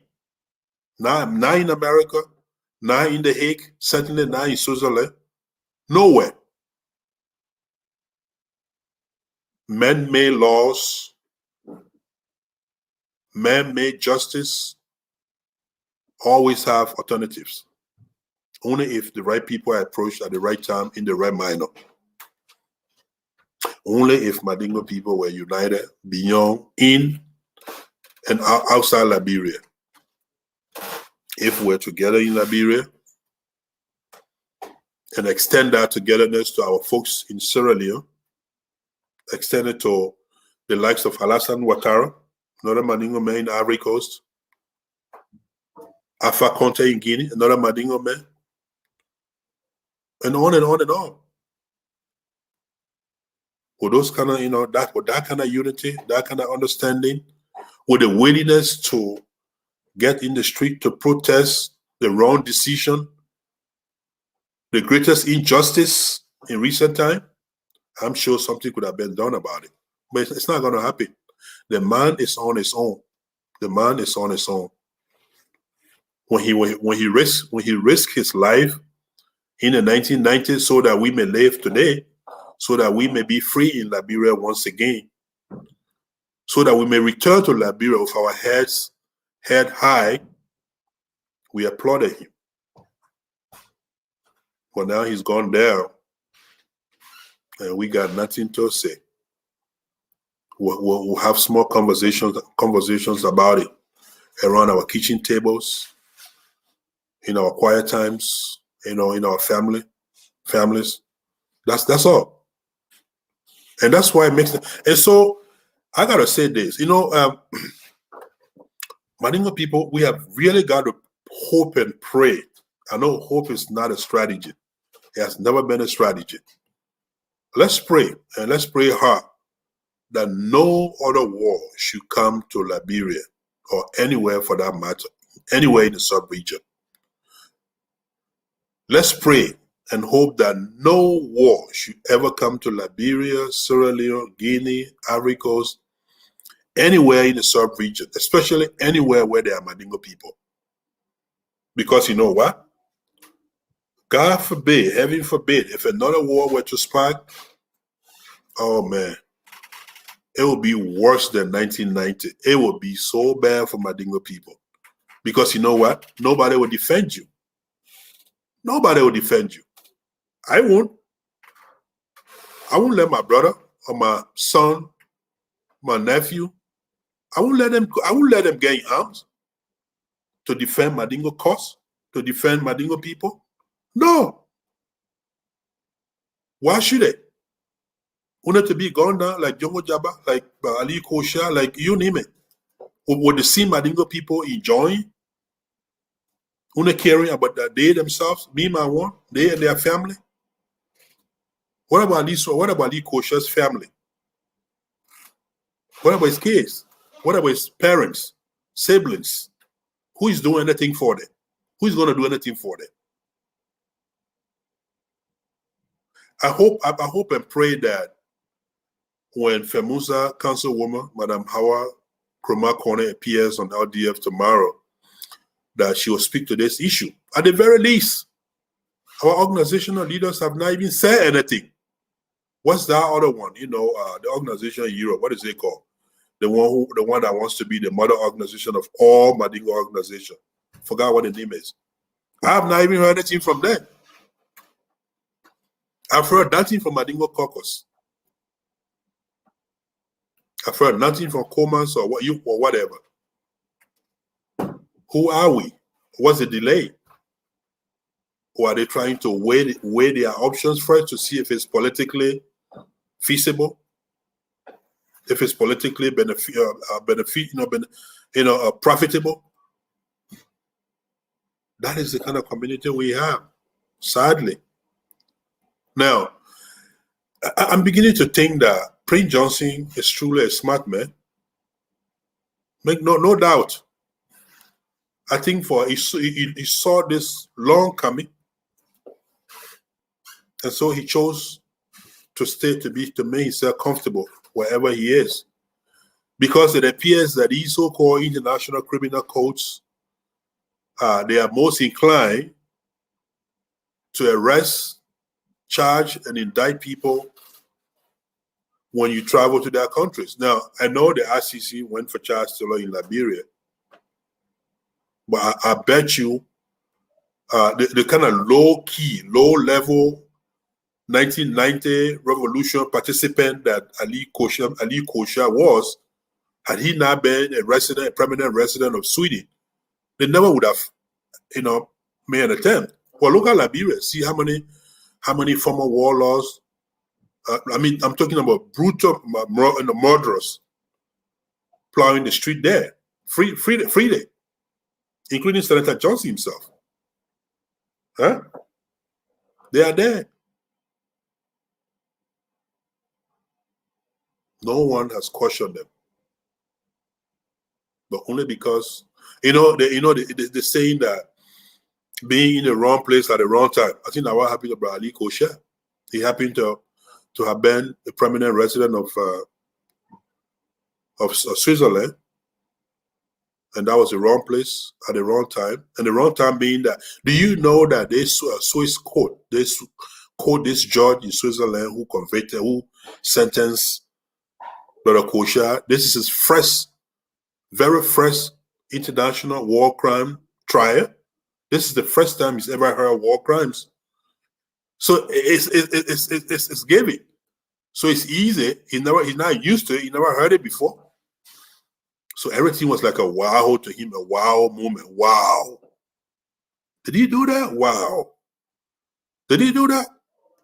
Yeah, this is the first time. And the courts and the jurisdiction under which they now claim that they can try war crime that occur anywhere in the world was adopted just 2011.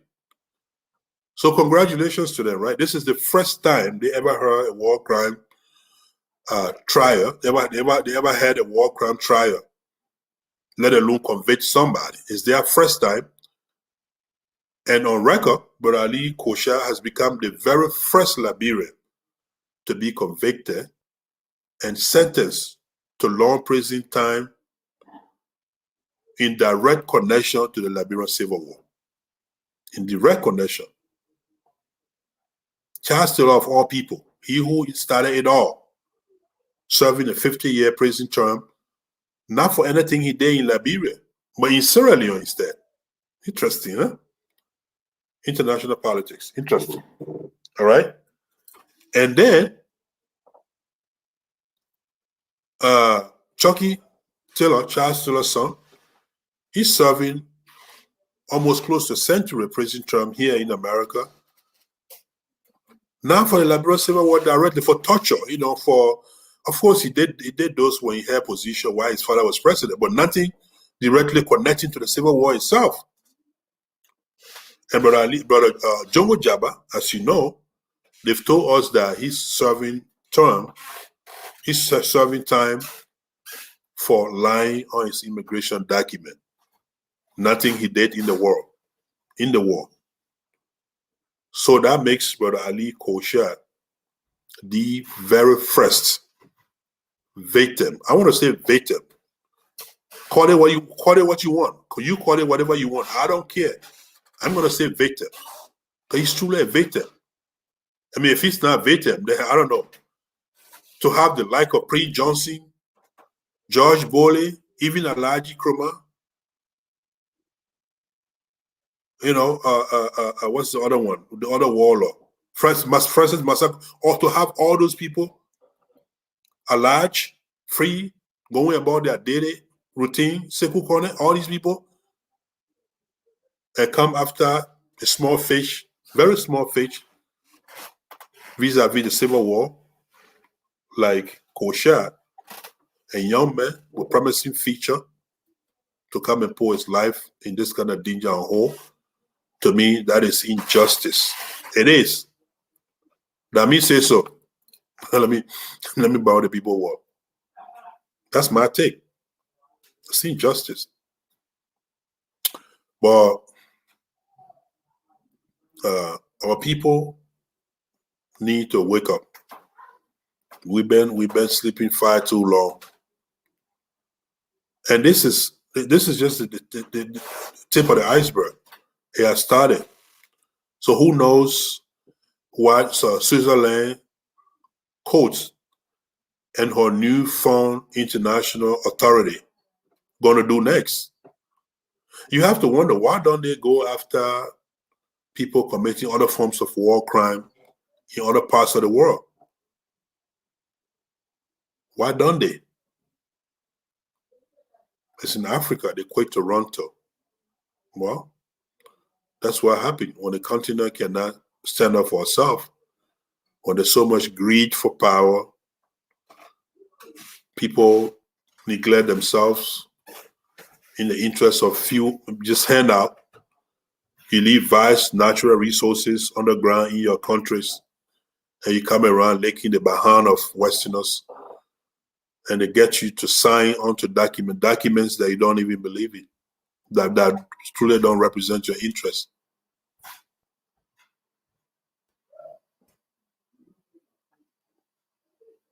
This is about this. Yesterday's news is about news in many ways, in many respects. The last segment of this conversation I want to look at is the evidence that they brought before this judge or judges to convince them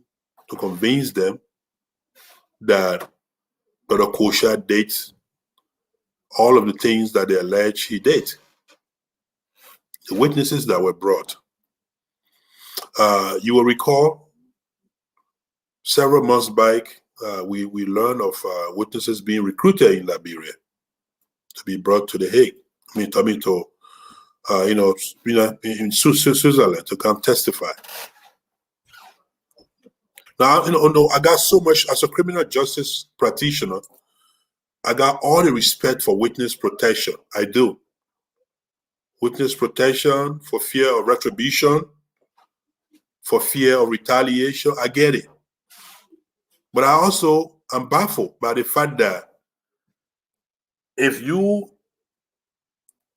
incentivize, if you going to Africa to take somebody from Africa to bring them anywhere in the West to come testify, just bringing them in the West is an incentive.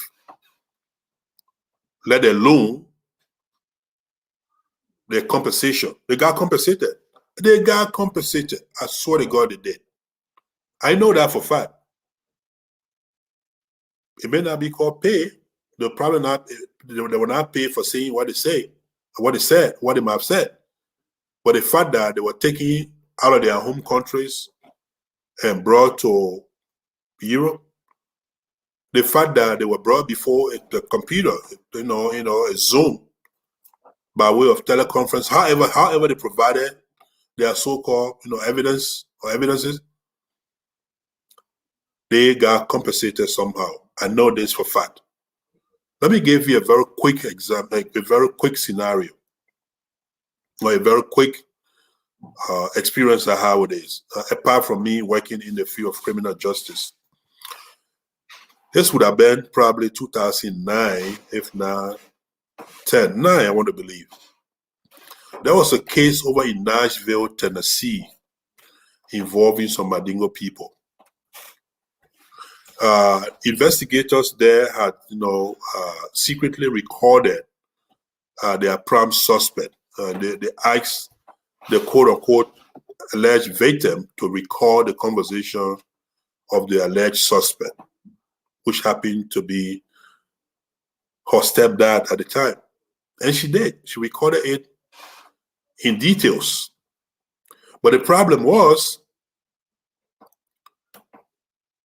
the prime suspect spoke Mandingo throughout the conversation with the alleged victim.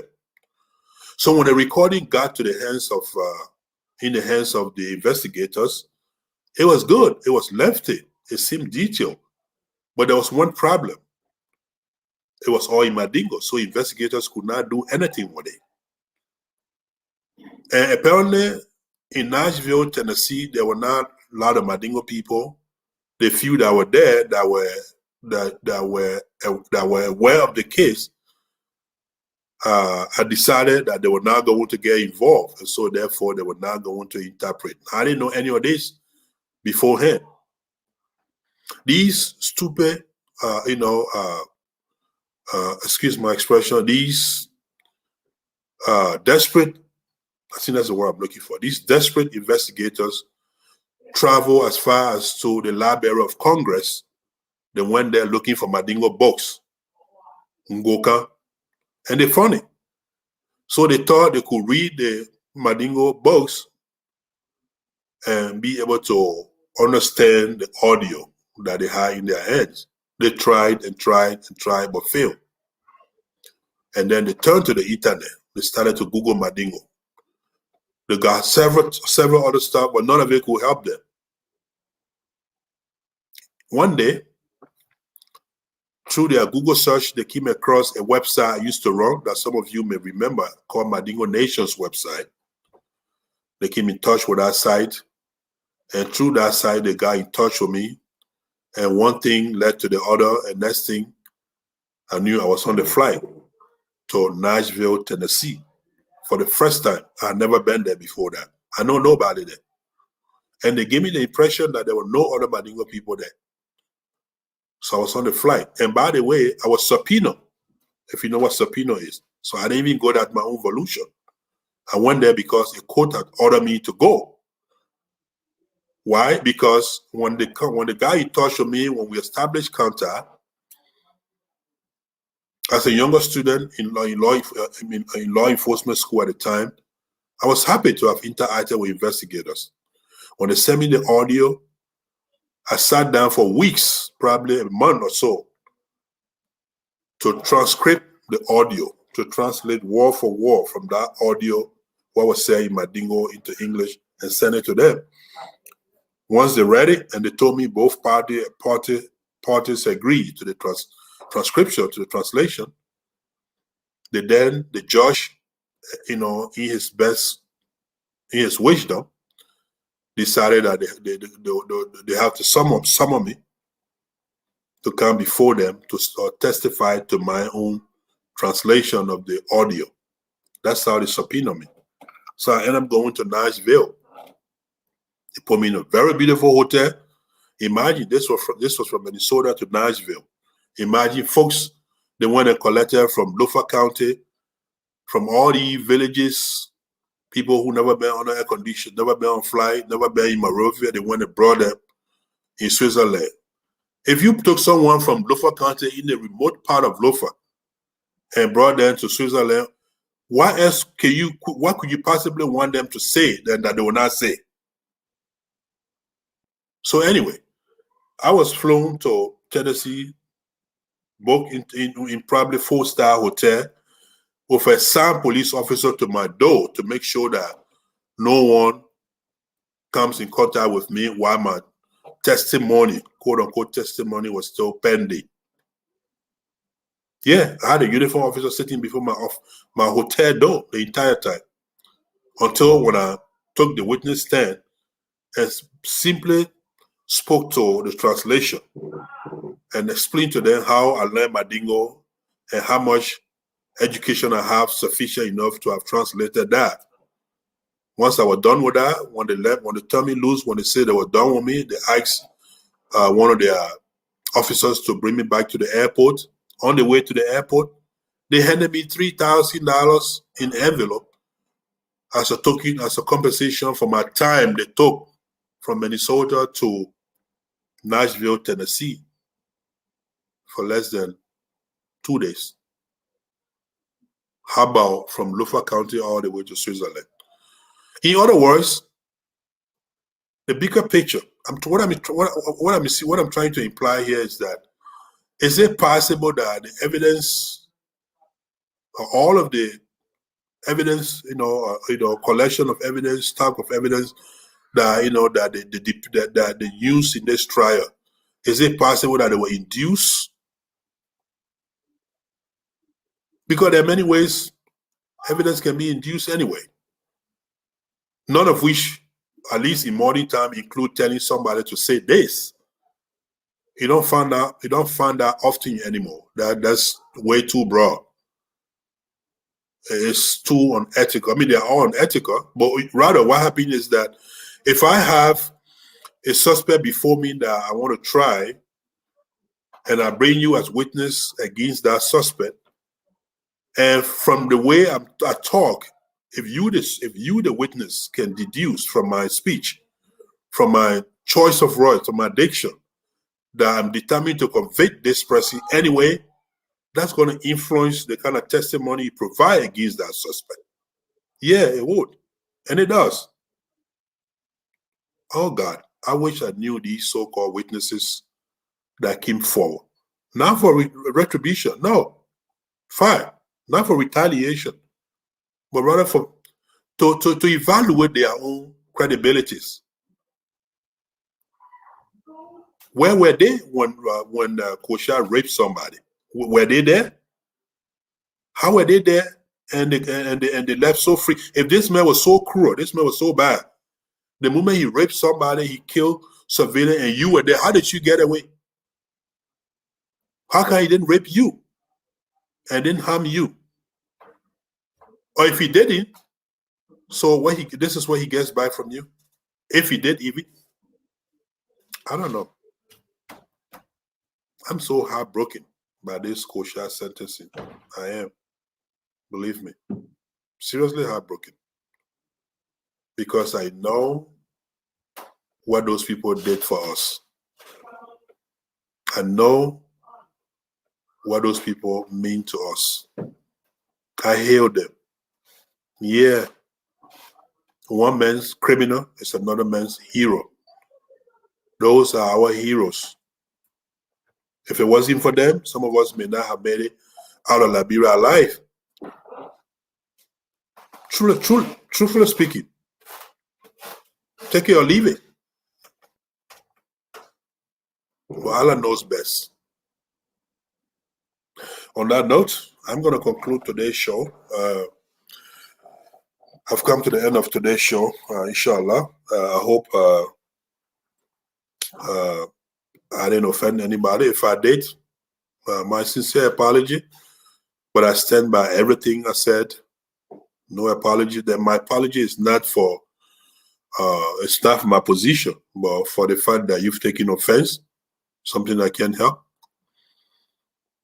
Whether you hear now or will come later, I want to thank you for being here now, or taking time to watch the video later, and please help share it. Let's share the video, please. Let's share the video. Tomorrow, Allah willing, FEMUSA Council President, Madam Hawa Kroma Kone, will be in studio with me, and I'm told she will be joined by Bill Clintosh, FEMUSA Special Envoy, who's specialized in distribution in humanitarian work. That's what I meant to say. Will both be in studio with me, and we'll talk about the community, FEMUSA, and hopefully, Madam Councilwoman will come with some position statement tomorrow in reference to this Kosiah situation, inshallah. So thank you so very much.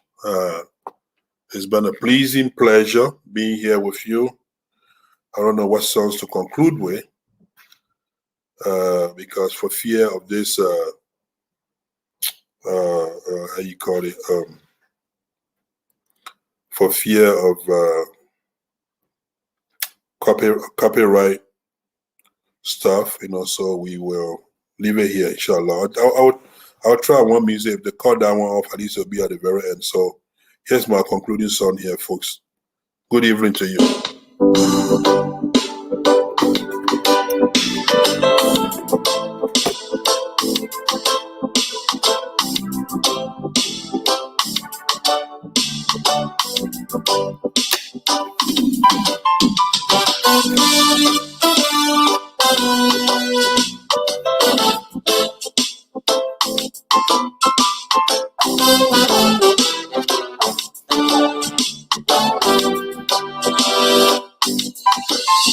Nasawu inyamula Maluraga. Mazau inyamula. Maluraga. Mazau inyamula. Maluraga. Nazau inyamula. Maluraga. Nando warate pituro today pepetu independent America independent America Allah wina independent America liberté, africana liberté, liberté, parafunya liberté, liberté, africana liberté, liberté, parafunya liberté.